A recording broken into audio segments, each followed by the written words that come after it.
ಎಲ್ಲರಿಗೂ ನಮಸ್ಕಾರ. ಇದು ಸುದ್ದಿ ವಿಶ್ಲೇಷಣೆ. ನಾನು ಶಶಿಧರ್ ಭಟ್. ಇದು ನನ್ನ ಡಿಜಿಟಲ್ ವಾಹಿನಿ. ಇದನ್ನ ಲೈಕ್ ಮಾಡಿ, ಸಬ್ಸ್ಕ್ರೈಬ್ ಮಾಡಿ, ಬೆಲ್ ಐಕಾನ್ ಅನ್ನ ಪ್ರೆಸ್ ಮಾಡೋದಕ್ಕೆ ಮರಿಬೇಡಿ. ಹಾಗೆಯೇ ಸಾಧ್ಯ ಆದರೆ ಸಹಾಯ ಮಾಡಿ. ಸ್ವತಂತ್ರ ಪತ್ರಿಕೋದ್ಯಮಕ್ಕೆ ತಮ್ಮ ಸಹಾಯ ಬೆಂಬಲ ಸದಾ ಇರಲಿ. ಸೊ ಇವತ್ತೀಗ BJP ರಾಜಕಾರಣದ ಬಗ್ಗೆ ಮಾತನಾಡೋಣ. ಬಹಳ ಗಂಭೀರವಾದ ಬೆಳವಣಿಗೆ BJP ಒಳಗಡೆ ಆಗ್ತಾ ಇದೆ. ಒಂದು, ರಾಜ್ಯ BJP ಅಧ್ಯಕ್ಷ ವಿಜಯೇಂದ್ರ ಅವರ ಸುತ್ತ ಒಂದು ಚಕ್ರವ್ಯೂಹ ರಚನೆ ಆಗ್ತಾ ಇದೆ. ಇದರಿಂದ ಅವರು ಹೊರಗೆ ಬರುವುದು ಕಷ್ಟ ಅನ್ನೋ ಸ್ಥಿತಿ ಇದೆ. ಅದರ ಜೊತೆಗೆ 1 ವರ್ಷವನ್ನ ಪೂರೈಸಿರುವ ವಿಜಯೇಂದ್ರ ಈ ಒಂದು ಹುದ್ದೆಯನ್ನ ನಿರ್ವಹಿಸುವುದರಲ್ಲಿ ವಿಫಲರಾದರೆ ಅನ್ನೋ ಪ್ರಶ್ನೆ ಕೂಡ ಇದೆ. ಈ ಎಲ್ಲ ಬಗ್ಗೆ ನಾನು ಮಾತನಾಡ್ತೀನಿ. ಬಟ್ ಈಗಲ್ಲ, ಇವತ್ತು ನಾನು ಮಾತನಾಡೋದು ಇನ್ನೊಂದು ವಿಚಾರದ ಬಗ್ಗೆ, BJPಗೆ ಸಂಬಂಧಪಟ್ಟ ಹಾಗೆ. ಅದು ಜನಾರ್ದನ್ ರೆಡ್ಡಿ ವರ್ಸಸ್ ಶ್ರೀರಾಮುಲು.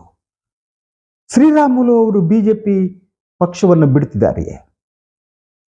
ಅವರಿಗೆ BJPಯಲ್ಲಿ ಇರೋದಕ್ಕೆ ಸಾಧ್ಯ ಆಗ್ತಾ ಇಲ್ವೇ? BJP ಒಳಗಡೆ ಅವರ ಮಾತು ನಡೀತಾ ಇಲ್ವೇ? ಹೀಗೆ ಹಲವು ಪ್ರಶ್ನೆಗಳಿವೆ.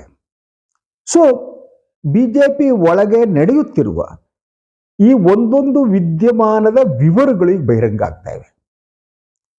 BJP ಕೋರ್ ಕಮಿಟಿಯ ಸಭೆ ಏನು ನಡೀತು, ಆ ಸಭೆಯಲ್ಲಿ ಕೇಂದ್ರ ಉಸ್ತುವಾರಿ ರಾಧಾ ಮೋಹನ್ ದಾಸ್ ಅಗರ್ವಾಲ್ ಏನಿದ್ದಾರೆ, ಅವರ ಮೇಲೇನೆ ಸನ್ಮಾನ್ಯ ರಾಮುಲು ದಾಳಿ ನಡೆಸಿದರು. ಸೊ ಈ ಉಸ್ತುವಾರಿಗಳ ಸಮಸ್ಯೆ ಅದೇನೆ. ಈ ಕಾಂಗ್ರೆಸ್ನಲ್ಲೂ ಕೂಡ ಉಸ್ತುವಾರಿ ಸುರ್ಜೇವಾಲಾ ಬಗ್ಗೆ ಗಲಾಟೆಗಳು ನಡೀತಿವೆ, ದೂರು ಕೊಡೋದ್ರ ಬಗ್ಗೆ. ಈಗ BJP ಒಳಗಡೆ ಅದೇ ಸ್ಥಿತಿ. ಈ ಬೋಬಟ್ಟಿಗೆ ಈ ಉಸ್ತುವಾರಿಗಳು ಹೇಗಿರ್ತಾರೆ ಅಂದ್ರೆ, ಅವ್ರ ಕಾಸು ಎಲ್ಲಿ ಸಿಗುತ್ತೋ ಅಲ್ಲಿರ್ತಾರೆ. ಅವ್ರು ಬೇರೆ ಏನೂ ಇಲ್ಲ. ಯಾರು ಕಾಸು ಕೊಡ್ತಾರೆ, ಯಾರು ವ್ಯವಸ್ಥೆ ಮಾಡ್ತಾರೆ, ಎಲ್ಲ ವ್ಯವಸ್ಥೆ ಅಂದ್ರೆ ಎಲ್ಲ ವ್ಯವಸ್ಥೆ, ಅದು ವಿವರಿಸಲ್ಲ ನಾನು ರಾಜಕಾರಣ. ಅಂಥವ್ರಿಗೆ ಬೆಲೆ ಜಾಸ್ತಿ, ಅಂಥವರ ಪರವಾಗಿ ಅವ್ರು ನಿಲ್ತಾರೆ. ಈಗ ಈ BJP ಒಳಗಡೆ ಕೂಡ ಈ ರಾಧಾ ಮೋಹನ್ ದಾಸ್ ಅಗರ್ವಾಲ್ ಅವರೇನಿದ್ದಾರೆ, ಅವರನ್ನ ತರಾಟೆಗೆ ತೆಗೆದುಕೊಂಡವರು ಶ್ರೀರಾಮುಲು. ಏನು ಕೋರ್ ಕಮಿಟಿಯ ಸಭೆ ನಡೆಯಿತು, ಏನನ್ನು ಸಂಡೂರು ವಿಧಾನಸಭಾ ಕ್ಷೇತ್ರದ ಒಂದು ಸೋಲಿನ ಬಗ್ಗೆ ಪರಾಮರ್ಶೆ ನಡೆಯುವ ಸಂದರ್ಭದಲ್ಲಿ ಈ ಕೇಂದ್ರ ಉಸ್ತುವಾರಿ ಶ್ರೀರಾಮುಲು ಅವರನ್ನ ಅಟ್ಯಾಕ್ ಮಾಡಿದ್ರಂತೆ. ಶ್ರೀರಾಮುಲು ಅವರೇ ಈ ಸೋಲಿಗೆ ಕಾರಣ ಅನ್ನುವ ರೀತಿಯಲ್ಲಿ, ಆ ಅರ್ಥದಲ್ಲಿ ಶ್ರೀರಾಮು ಅವರು ತಡ್ಕೊಳ್ಳೋಕ್ಕಾಗಿಲ್ಲ. ತುಂಬಾ ಸಹಜ ಕೂಡ. ಯಾಕೆಂದ್ರೆ BJPಯ ಒಳಗಡೆ ಶ್ರೀರಾಮುಲು ಅವರ ಅಸ್ತಿತ್ವವನ್ನೇ ಪ್ರಶ್ನಿಸುವ ವಾತಾವರಣ ಸೃಷ್ಟಿಯಾಗಿದೆ. ದಿನದಿಂದ ದಿನಕ್ಕೆ ಅವರು ಕುಸಿಯತೊಡಗಿದ್ದಾರೆ. ಬಳ್ಳಾರಿ ರಾಜಕಾರಣ ಒಡೆದ ಮನೆಯಾಗಿದೆ. ಸೊ ಇಂಥ ಸಿಚುವೇಶನ್ಲಿ ರಾಧಾ ಮೋಹನ್ ದಾಸ್ ಹೇಳಿದ್ದು ಏನಿದೆ ಅದು ಅವ್ರನ್ನ ಕೆರಳಿಸಿದೆ. ಆದರೆ ಅವ್ರು ಹೇಳಿದ್ದು ಮತ್ತೊಂದು ಮಾತು ಬಹಳ ಮುಖ್ಯವಾದ್ದು. ಅದು ಏನು ಅಂದ್ರೆ, ನೀವು ಜನಾರ್ದನ್ ರೆಡ್ಡಿ ಅವರ ಮಾತು ಕೇಳಿ ನನ್ನನ್ನು ದೂಷಿಸ್ತಿದ್ದೀರಿ ಅಂದ್ರೆ, ಸನ್ಮಾನ್ಯ ಶ್ರೀರಾಮುಲು ಅವರು ಸೊಂಡೂರು ಚುನಾವಣೆಯ ಸಂದರ್ಭದಲ್ಲಿ ಕೆಲಸ ಮಾಡಿಲ್ಲ ಅನ್ನುವ ದೂರನ್ನ ಕೊಟ್ಟವರು ಜನಾರ್ದನ್ ರೆಡ್ಡಿ. ಇದು ಬಹಳ ಮುಖ್ಯವಾದ್ದು. ಯಾಕೆಂದ್ರೆ ಬಳ್ಳಾರಿಯ ಸಾಮ್ರಾಜ್ಯವನ್ನ ಇವರಿಬ್ಬರು ಸೇರಿ ಕಟ್ಟಿದ್ರು. ಇವರು 3 ರೀತಿಯ ಸಂಬಂಧಗಳಿತ್ತು ಇವ್ರ ನಡುವೆ.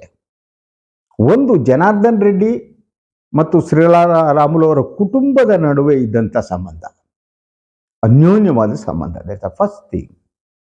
ಸೆಕೆಂಡ್ ಥಿಂಗ್, ಉದ್ಯಮ ವ್ಯವಹಾರಗಳ ನಡುವಿನ ಸಂಬಂಧ. ಜನಾರ್ದನ್ ರೆಡ್ಡಿ ಮತ್ತು ಶ್ರೀರಾಮುಲು ಜೊತೆಯಾಗಿ ಉದ್ಯಮಗಳನ್ನು ನಡೆಸ್ತಾ ಇರುವಂಥದ್ದು.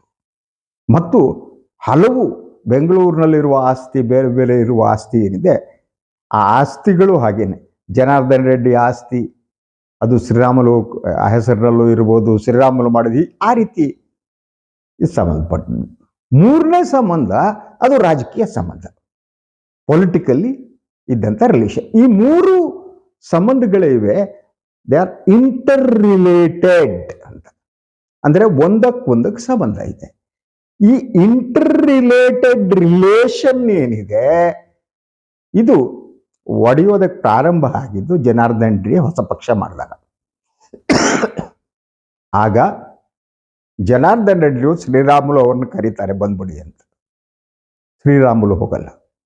ಅವರು ಪಕ್ಷ ನಿಷ್ಠೆಯನ್ನು ಪ್ರದರ್ಶಿಸಿ ಬಿಜೆಪಿಯಲ್ಲೇ ಇರ್ತಾರೆ. ಶ್ರೀರಾಮುಲು ಬಿಜೆಪಿಯಲ್ಲಿ ಉಳಿದ್ರೆ ಜನಾರ್ದನ್ ರೆಡ್ಡಿ ತಮ್ಮದೇ ಪಕ್ಷ ರಚನೆ ಮಾಡ್ಕೊಂಡು ಅವರೊಬ್ಬರು ಗಂಗಾವತಿಯಿಂದ ಗೆದ್ದು ಎಲ್ಲ ಆಗಿ ವಾಪಸ್ ಬಿಜೆಪಿಗೆ ಬರೋ ತೀರ್ಮಾನ ಬರ್ತಾರೆ.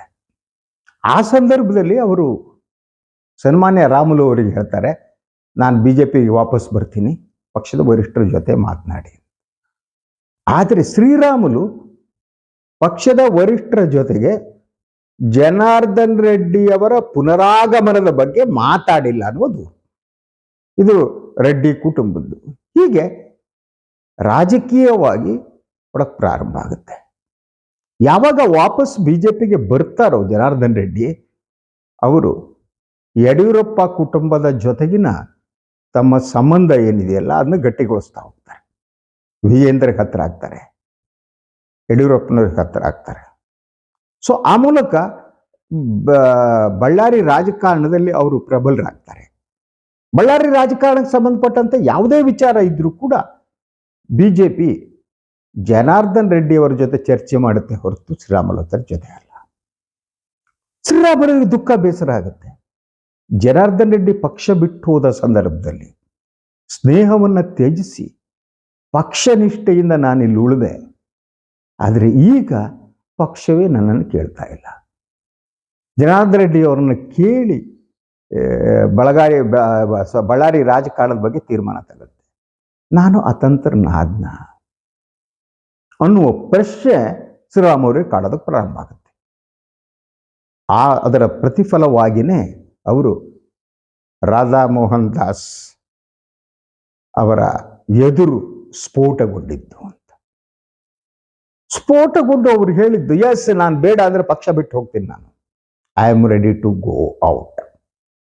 ಹಾಗಿದ್ರೆ ಅಂಥ ಒಂದು ಎಕ್ಸ್ಟ್ರೀಮ್ ಆದ ಸ್ಟೆಪ್ ಅನ್ನು ಶ್ರೀರಾಮುಲು ತಗೋತಾರ? I have my own doubts. ಅವರಿಗೆ ಉಳಿದ ಅವಕಾಶಗಳು ಎಷ್ಟು ಮಟ್ಟಿಗಿದೆ ಅನ್ನೋದು ಕೂಡ ಪ್ರಶ್ನಾರ್ಹವಾದದ್ದು. ಆದರೆ ಸಿಟ್ಟಿನ ಬರದಲ್ಲಿ ನಾನು ಐ ಆಮ್ ಗೋಯಿಂಗ್ ಔಟ್ ಅನ್ನುವ ಮಾತನ್ನು ಅವರು ಆಡ್ತಾರೆ. ಇದಾದ ಮೇಲೆ ಬೇರೆ ಬೇರೆ ರೀತಿಯ ಬೆಳವಣಿಗೆಗಳು ನಡೀತೊಡಗ್ತವೆ ಬಿಜೆಪಿ ಒಳಗಡೆ. ಸೊ ಯಾರು ವಿಜಯೇಂದ್ರ ವಿರುದ್ಧದ ಒಂದು ಹೋರಾಟವನ್ನು ಮಾಡ್ತಿದ್ದಾರೆ ರಮೇಶ್ ಜಾರಕಿಹೊಳಿ ಅಂಡ್ ಕಂಪನಿ, ಅವರು ಕೂಡ ಶ್ರೀರಾಮುಲುವನ್ನು ಸಂಪರ್ಕಿಸ್ತಾರೆ. ಅವರ ನಡುವೆ ಏನು ಮಾತುಕತೆ ನಡೀತು ಗೊತ್ತಿಲ್ಲ, ಆದರೆ ಯು ಸಿ ದಟ್ ನಮ್ಮ ಜೊತೆಗೆ ಬನ್ನಿ ಅಂತ ಹೇಳಿರ್ಬೋದು, ನಾವು ಫೈಟ್ ಮಾಡಬೇಕು ವಿಜಯೇಂದ್ರ ಅಂಡ್ ಕಂಪನಿ ಜೊತೆ ಅಂತ.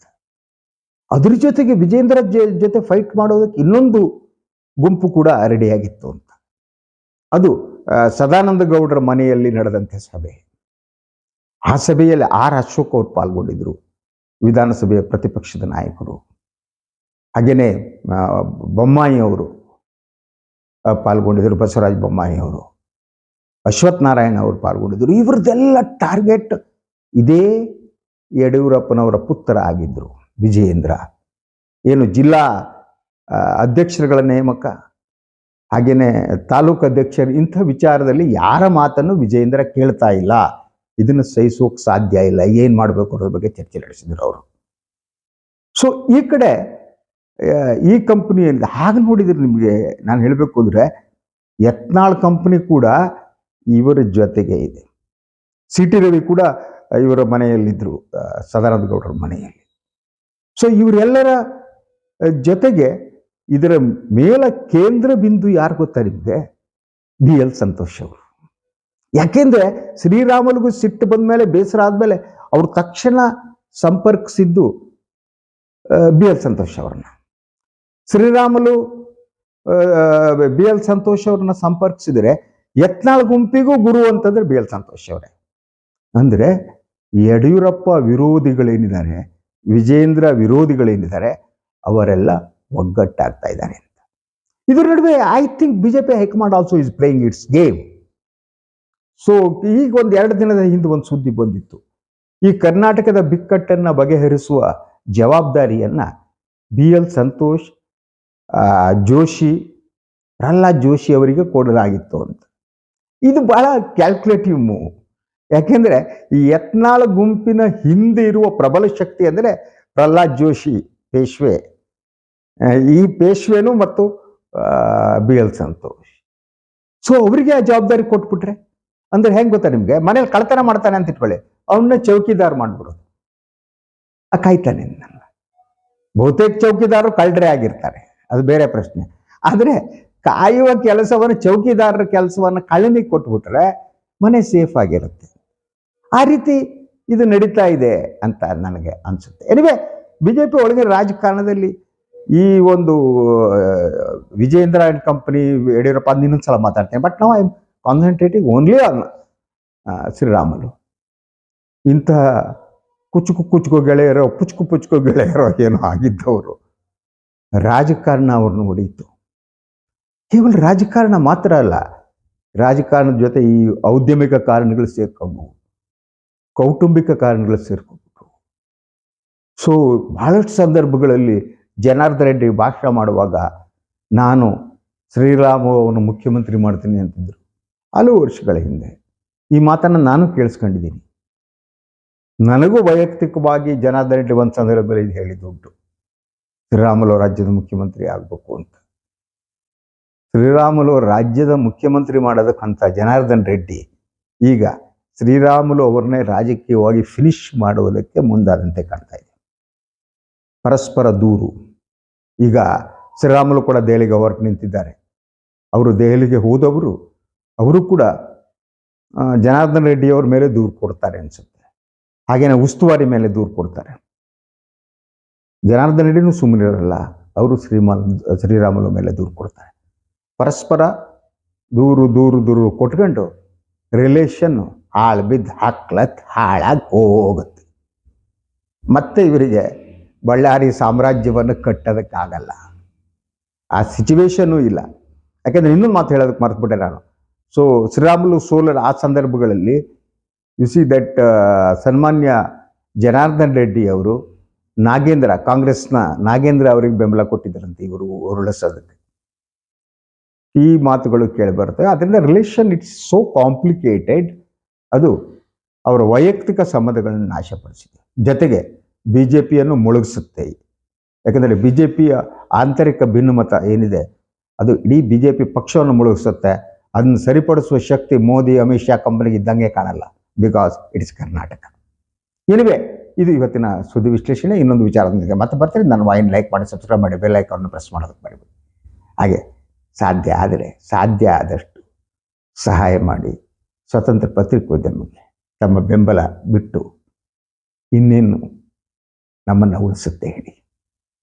ಎಲ್ಲರಿಗೂ ನಮಸ್ಕಾರ.